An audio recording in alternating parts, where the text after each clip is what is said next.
Hi, this is Andrew Phillips from EM Coach. I want to use our time this month to dive a little more deeply into one of the particular answers that was incorrect in this question. So stop for a moment, take the question if you haven't already. Spoiler alert, it's coming as usual for us. It's a 16-year-old female who comes in with pleuritic chest pain.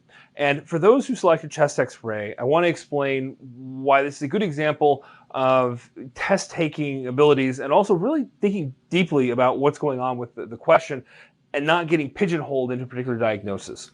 So you have a young person with chest pain, and really any person, an adult with chest pain, in pediatrics included to some degree, depending on the story, right? You're going to be getting a chest x-ray. It's not a wrong answer. But part of test-taking ability and also the clinical reasoning is taking all of the evidence together. And the key to this question is seeing the EKG and the clear diffuse ST elevation, which is much more consistent with a pericarditis than STEMI, and the age would be odd for STEMI as well. But that makes getting the ultrasound more clinically relevant than the chest x-ray. Of course you're going to get a chest x-ray. It's someone with chest pain, it's pleuritic.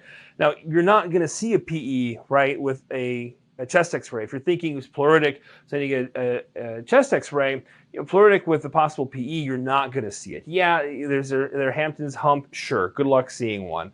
But with the EKG and those ST changes, you've got to be thinking of pericarditis. Now, the other thing that I want to point out that's not really part of this question is that these causes of pericarditis are also fairly similar to those that can cause myocarditis.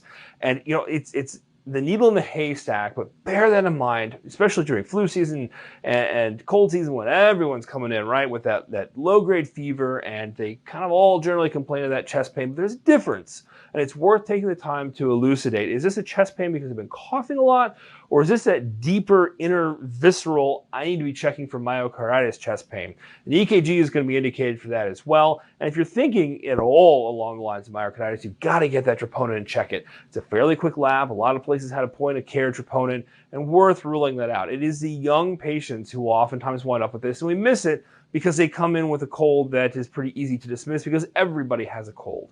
So bear that in mind. Watch out for that chest pain with the cold-like symptoms. If you see pericarditis, the ST elevation throughout, then make sure you get an ultrasound just to be sure that they're not developing a large pericardial effusion that can eventually get to tamponade.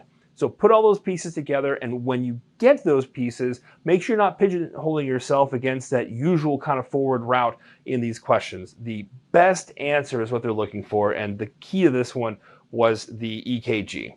This is Andrew Phillips from EM Coach. Thank you.